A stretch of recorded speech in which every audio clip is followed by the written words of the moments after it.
эрхчлөөд эргэн танд зориулав.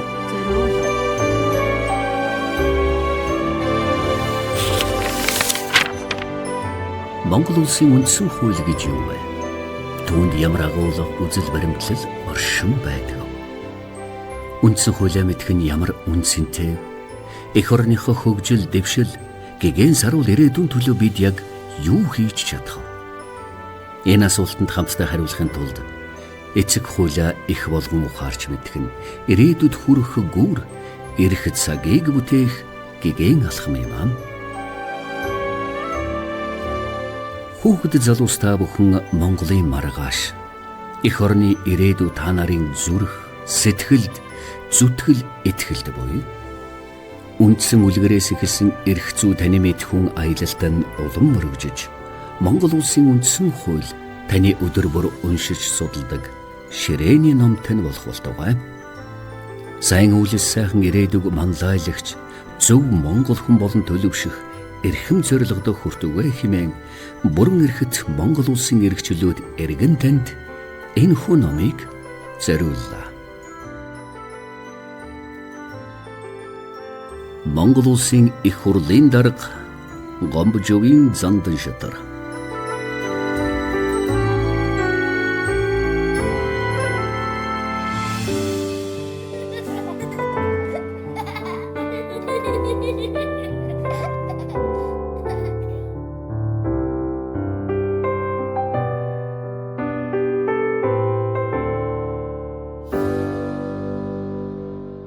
Хүүхдүүдээ бүгдээрэнд нэн сайхан өдрийн мэндийг хүргэе. За, зун уулсан хичээл намарцсан гоё байна уу? Гоё. За, зуны амралтаараа яаж өнгөрөөж байна? Хайд ажил гээл. Чи ямар мундаг юм бэ? Чи ямар ажил хийж байгаа? Шавгар дээр нэг голсоороо тэрэн дээр л нэг ажиллаж байгаа да. Тийм үү. За, тэгэхээр чи одоо хэдүүлээ чинь нэг юм үндсэн хуулийн тухай ярих гэж байгаа. 18 нас хүрээгүй бол ажил хийж болохгүй гэдэг нэг юм байгаа да. Гэхдээ чи бол ажил хийгээгүй ээж авдаа тусалж байгаа бах тий. Яагаад гэхээр чи бол хүүхэд байхгүй юу? Чиний үндсэн эрх бол чи сурч боловсрох эрхтэй. Тэгэхдээ чи бас шинэ гулгуурын Булган аймгийн Бухтад хүрээд ирсэн байгаа учраас тэрэн дээр нь ээж авдаа туслаад хүүхдүүдийг зохион байгуулад ингэ яваад байсан тий. За миний дүүгийн нэр хэм бэлээ? Баяр чимэг. За, хэдгээр анги? 6 дугаар анги. За. Хичээлийнхээ зуныхаа амралтаар одоо ямар төлөвлөгөөч байна? Сая энэ тийм тэгэхээр аялал гэсэн төлөвлөлттэй юм да. Тийм. Өмнө сая Булган аймгийн Могод сумаар хэлчихсэн байсан. За. Гоё байна уу? Гоё. Өмнө зөндөө бас явжсэн байна. За, тийм үү. За, агаан дүүгийн нэр хэм бэлээ? Инэрэл. За. Хэдэн настай вэ? 8 настай. За, зуныхаа амралтаар ямар зүйл хий гэж бодож байна? Юу сурыг гэж бодож байна?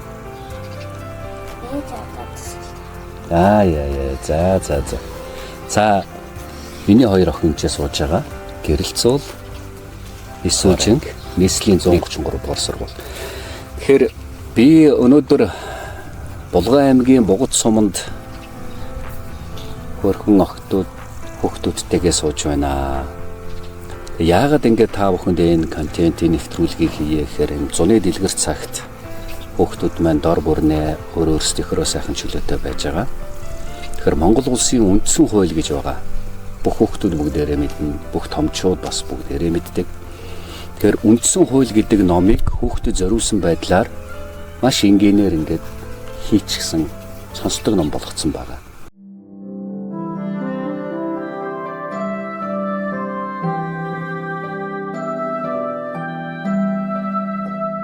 Аяллийн зам агуулгаар дүүрэн байг.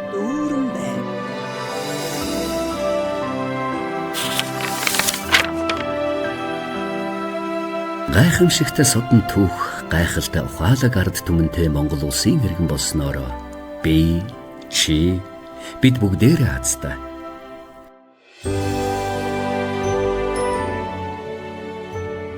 Улс үндэстэн угсаа гарал түүх соёлоор бахархаж, түүнийг хайрлан дээдлж байх нь Монгол нутагт Монгол хүн болж төрсний утга учир билээ. Тусгаар тогтносон улс орон л үндсэн хуультай байдаг юм. Эрхчлөө тусгаар тогтнолын хамгаалах бам ба халахлах нөмөр нь үндсэн хууль юм. Энэ утгаараа бүх хуулийн анхны сурвалж аав хууль нь үндсэн хууль үлээ. Аав хуулийг нэгэн ном бүрэн гэвээс салаалан урсан гол горих буюу бусад хуулиуд нь Монгол улсын иргэн таны эрх үүргийг баталгаажуулан дархалж байдаг учиртай юм. Энэ агуу том гол мөрний эхлэл дээр хүүхдүүд та нартайгаа хамтад зогсож байгаадаа Монгол улсын их хурлын тамгын газрын ах эгч нар нь үнэхээр их баяртай байна. Аяллаа зам тань агуулгаар дүүрэн байг. Монгол улсын их хурлын ерөнхий нарийн бичгийн дарга хууль зүйн ухааны доктор Лувсан Доржийн Улзий сайхан.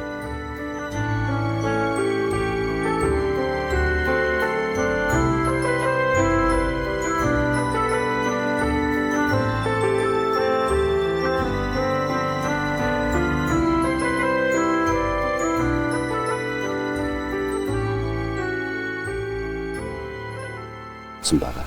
Тэгэхээр сая бид бүхэнд нэг жоохон зарим нэг хэсгийг нь сонслоо шүү дээ, тий. Тэгэхээр үндсэн хууль гэж ер нь ямар номыг хэлдэг вэ гэдгийг би та бүхэнд эхлээд маш энгийнээр тайлбарлая. За. Үндсэн хууль гэдэг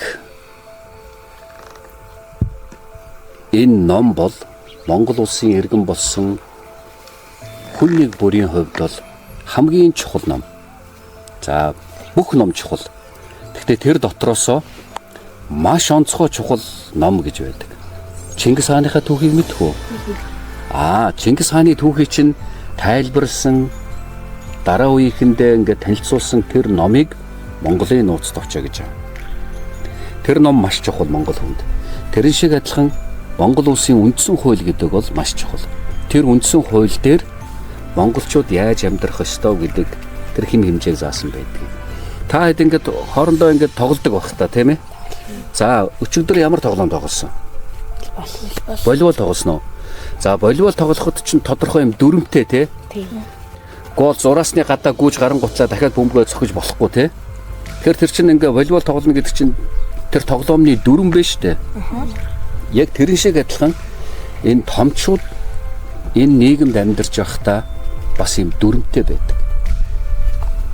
Өөрөөр хэлбэл том хүн одоо яадаг юм байгаа бурхурш. Том хүн ингээд гараа дасахаар явж байхдаа нэг машинтай явж исэн чинь би чиний машиныг унаа гэд шууд нөгөө хүнийг буулгаад машинаа унаад явж болохгүй үстэй. Тэр чинь хориотой тий? За тэрэн шиг адилхан энэ Монгол улсын том хүмүүсүүд болон бид бүгдийг ингэж зохицуулж байдаг тэр бүх юмыг бичсэн хуулийг тэр номыг Монгол улсын үндсэн хууль гэж байна. Тэгэхээр бүх юм бол тэр хуулийн дагуу тэр одоо номон дээр бичигдсэн үсэг үг өгүүлбэрийн дагуу явах нь тийм үү? Төрөний нөгөө тоглоомын дүрм гэдэг шиг. Тэгэхээр тэр тоглоомын дүрмийг та бүхэн маш энгийнээр сайхан тайлбарлсан байгаа. Тэр номыг бол үндсэн үлгэр. За манай Марл Эрдэнэ 6 дугаар анги тий. За өчигдөр би чамд ингээд нэг энийг нэг жоохон уншаар сонсоороо гэдэг нэг юм жоохон юм явуулсан тий. Чи тэрийг сонссноо? Өглөө сонссноо. За сонсоод ямар санагдав? Юу чамд бодогдов? Энэ нэг их хуулийн тухай, хөөхтийн эрх хуулийн тухай юм байна да гэж. Тэ яг үнэ хүүхдийн хуулийн юм мөн. Тэгвэл хүүхдийг ч хамаарна, том хүнийх ч бас хамаарна. За одоо сургууль амарчсан байгаа. Сургууль 9 сарын 1-нд орно те. 9 сарын 1-нд чи хичээлдээ ингээд сууя гэдгсэн чи чамайг хичээл чинь суулгахгүй. Чамайг 5 жилээр хичээл суулгахгүй гэвэл чи яах вэ? Би сурч боловсрох эрхтэй гэж хэлнэ. Яг үнэ. Өөрөөр хэлбэл чи сурах, боловсрох эрхтэй байхгүй юу? Хинч чамайг хоригдож болохгүй. Том хүн байсан ч бай, их мундаг хүн байсан ч бай, тэ? Ерөөсөө та Монгол улсын иргэн байвал насан туршдаа сурч боловсрох эрхтэй. Тэр эрхийг чинь Энэ Монгол улсын үндсэн хуулийн дээр бичигдсэн байгаа. Тэгээд тэрийг бичсэн учраас тэрийг чинь өөр бүх хүмүүсд бүгдээрээ дагах үүрэгтэй байхгүй юу? За. Чи 3 дугаар анги те? За. Танай анги дээр чинь ингээд хоорондоо ингээд нөгөө багштайгаа зөвлөлдөөд хүүхдүүд хоорондоо ярьж агаад хурал хийгээд гадаанаа нэг мод тари, гуул бүгдээрээ ширээгээ цэвэрлэе. Эсбөгөөс ямар нэгэн тийм сонирхолтой юм дээр санаа оноо ярилцаж ингээд санал бодлоо хуваалцаад багшаа би саналаа хэлье гэдэг тийм тохиолдол гарч ирсэн үү? За, юун дээр гарч ирсэн? Жишээ нь ангиа угаахад юм уу, гуул ангиараа гадагшаад зугаалганд юм уу, салхинд гарын энтерч гэдэг юм уу? Тийм юм болж ирсэн үү? За, жишээ нь чи танай анги дээр ямар тийм юм болж ирсэн?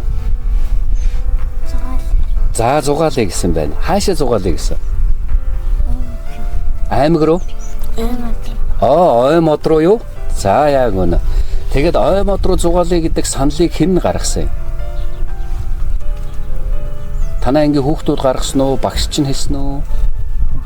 Хүүхдүүд гаргасан. Өөрөөр хэлэх юм бол та бүх хүүхдүүд ингээд өөрсдөө бид нар ангиараа зугаалъя. Зугаалахдаа таад ой мод руу гоё агаар салхинд гарыг гэж санал гаргасан байна шүү дээ. Өөрөөр хэлбэл саналаа илэрхийлсэн байна шүү дээ. Тэр чинь үндсэн хуулийн дээр юу гэж зааж байгаа вэ гэхээр хүн бүр өөрийнхөө үзэл бодлыг чөлөөтэй илэрхийлэх эрхтэй гэж орж байгаа. Өөрөөр хэлэх юм бол чи ямар нэгэн юм бодож байгаа бол тэрэн дээрээ за би багшийн гаргасан энэ саналыг дэмжиж байна. Би ангиараа нийлээд ой мод руу зугаалъя гэдгийг одоо ангичи хүүхдүүд бүгдээрээ хэлсэн байна шүү дээ. Тэгэхээр яагаад агааны энийг хэлээд байгаа вэ гэхээр энэ бүхэн чинь бүгдээрээ бүх дэлхийн одоо олон улс оронд бүгдээрэнд нь яг ийм хуулийн ном байж идэгий. Өөрөөр хэлбэл үндсэн хууль гэдэг ийм ном байж идэг. За. За тэгэхээр ингээд сая хоёр юм ярьлаа. Нэгдүгээр сурч боловсрох хэрэгтэй юм байна. Хоёрдугаар үзэл бодлоо илэрхийлэх хэрэгтэй юм байна. Тийм үү? Чи танай ангийн хүүхдүүд үзэл бодлоо илэрхийлээд таад ой мод руу зугаасан байна шүү дээ. За энийг чинь энэ үндсэн хуулийн дээр яах нь баталгаажуулаад тайлбарлсан байгаа.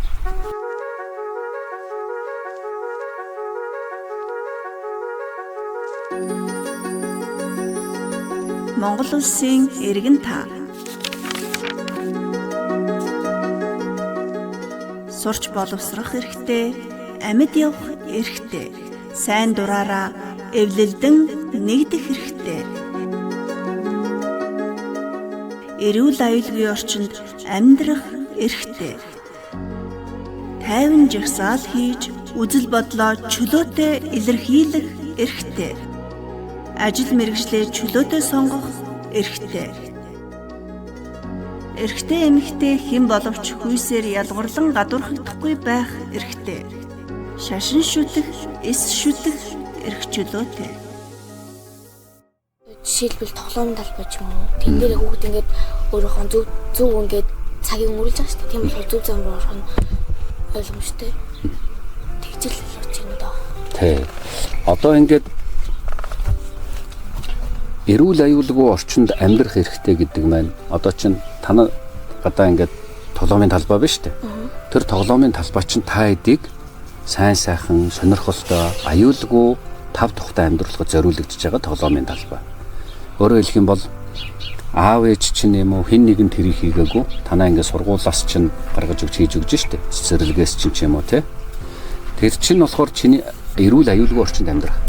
Хоёрдугаарт чи ингээд гадагшаа дотгошоо ингээд гараад явхад чи айх аюулгүй ямар нэгэн юм байна штэ. Тэрийг чинь одоо сум орон нутгийн чинь цагдаа гэж хүн байгаа тийм үү? Хамгаалж яадаг. Ягаад вэ гэвэл энд амьдарч байгаа та бүхэн аюулгүй амьдрах ёстой.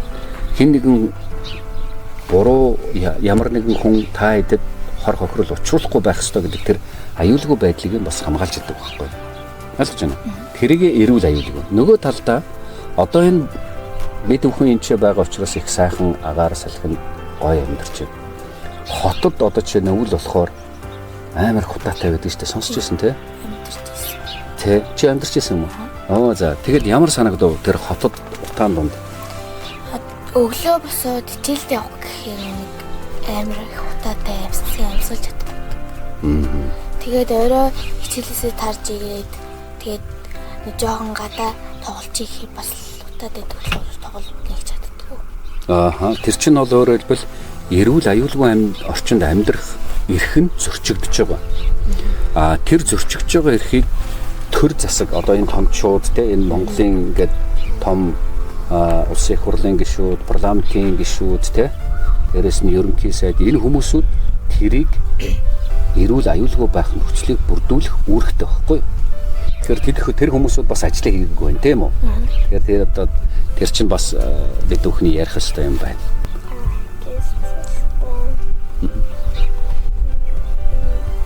За эсвүүжин танилцуулаарай.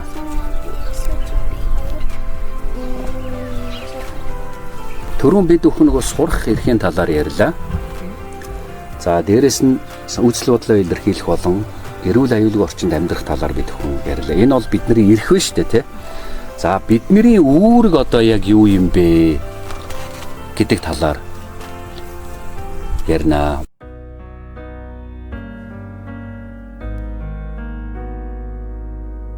Үндсэн хууль бусад хуулийг дээдлийн хүнд итгэж сахин биелүүлэх үүрэгтэй. Хүний нэр төр, алдар хүнд, эрх, хууль ёсны ашиг сонирхлыг хүнд итгэх үүрэгтэй. Хуулиар ногдуулсан албан татвар төлөх үүрэгтэй. Эх орноо хамгаалах, хуулийн дагуу цэргийн алба хаах үүрэгтэй. Хөдөлмөрлөх, эрүүл мэндийг хамгаалах, эрүүл хүүхдэд өсгөн хүмүүжүүлэх, байгаль орчноо хамгаалах нь эргэн бүрийн журамт үүрэг юм.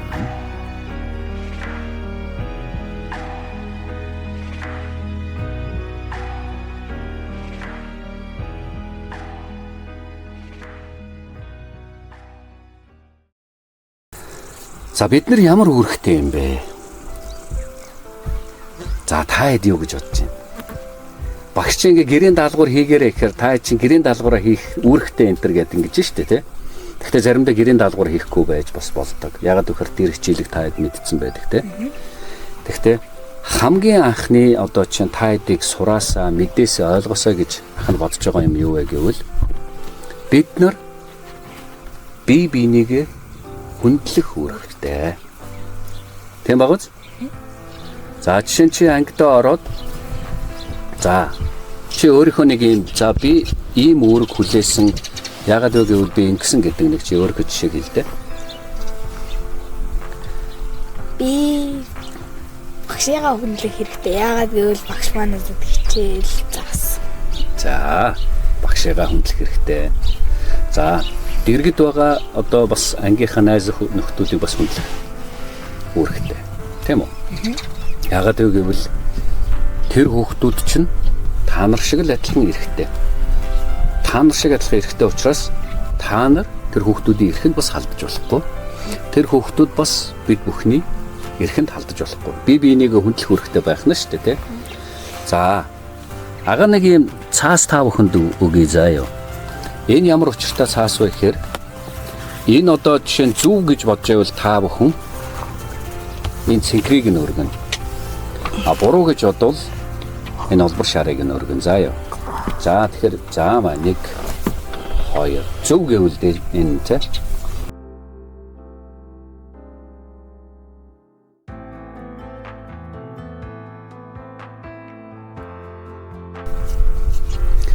Хэрвээ та өвдсөн байна. Тэ хамрын ханаад өгсөн. Чи эмнэлэгт очиж үзүүлэх энэ чиний эрх мөн үү? Мөн гэвэл цэнхрийг өргөн. Биш гэвэл улааныг өргөн. Чи ингээ өвдсөн байна шүү дээ. Тэгэхэд эмнэлэгт очиод үзүүлэх эрхтэй юу?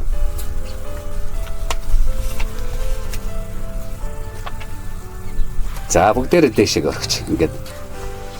За яг үнэ. Өөрөөр хэлбэл бид нар өвдсөн байх юм бол эмнэлэгт эмчлүүлэх ийм эрхтэй. Тэгээд ямар нэгэн байдлаар өвдөж болохгүй шүү дээ, тий? За хоёр дахь бид нар ингээд нас хүүс эрхтэй эмхтэй ялгаагүйгээр адилхан тэгш эрхтэй. Тийм үү? Эрэгтэйч хүүхэд байсан, эмэгтэйч хүүхэд байсан яг л ижилхэн. Эрэгтэй хүүхэд уйлах эрэгтэй юу?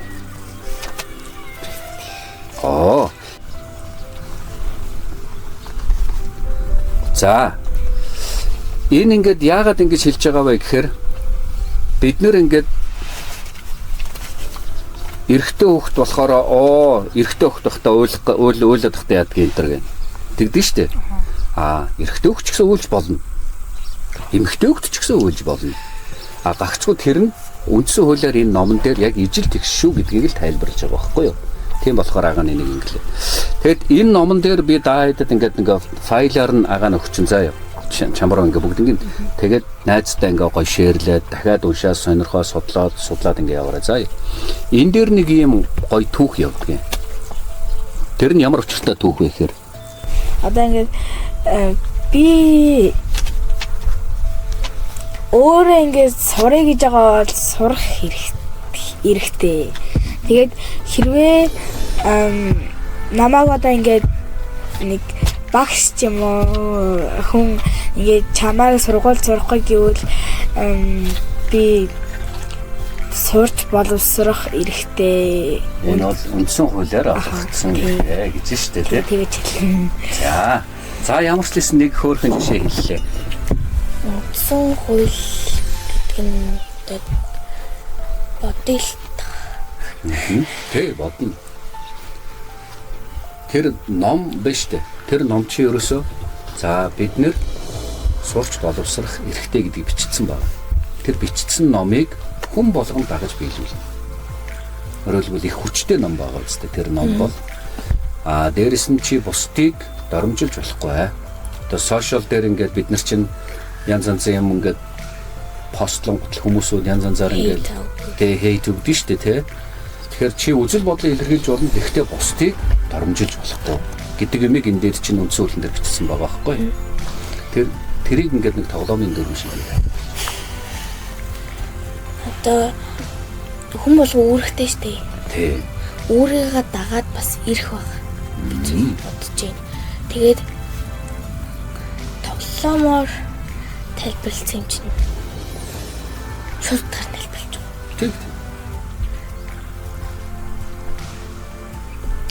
Одоо ирэх чинь хүнийг одоо ингээд тэ амьдрахад хэрэгтэй.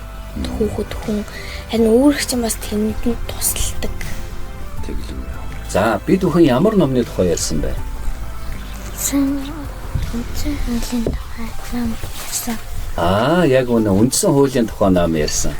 Тэрийгэ хүүхдүүдэд хүргэхийн тулд үлгэр гэж нэрлэж байгаа байхгүй юу? Ойлгож байна уу? Ягаад гэхээр хүүхдүүд чи үлгэр дуртай юу? Хүүхдүүдэд үлгэр том хүмүүсүүдийн үндсэн хуулийн номыг ингээ хүүхдүүдэд өгөх чинь тэр чинь хэцүү. Ойлгохгүй. Ийм ойлгохгүй учраас ийм үндсэн хүүхдэд зориулсан үлгэр байдлаар ингээ тайлбарлаж өгсөн байна. Тэр маш сонирхолтой чи тэгээд өргөжлүүлээд уншаараа сонсоороо заа ёо. За сайн байна. It's very great to be talking about this because sometimes people don't listen and break the laws. Yeah. But if it's a kid, then maybe it could be good. But if it's like really strict and really bad for the kid, then we have to go tell their parents. But if it's a fundamental law, somebody is breaking the rules of the law, then we should tell somebody. Үндсэн хууль Монгол улсын үндсэн хуулийг хүүхдүүдэд тайлбарласан байдлаар их энгийнээр тайлбарласан байдлаар үндсэн үлгэр гэдэг номны тухай хүүхдийн эрх, ер нь хүний эрх, үүрэг гэж юу юм бэ гэдэг талаар хүүхдүүдтэйгээ товчхон санал бодлоо хуваалцлаа. Тэд өөрсдийнхөө хүрээнд бидний эрүүл аюулгүй орчинд амьдрах, сурч боловсрох эрх, үзэл бодлоо илэрхийлэх, юу зөв, юу буруу вэ гэдгийг бол өөрийнхөө тайлбарлалаа. Тэгээд бидний нэвтрүүлгийг сонссон та бүхэндээ маш их баярлалаа. Бүгдээрээ ишигээ баярлалаа гэдэг ингээд ингээрэй.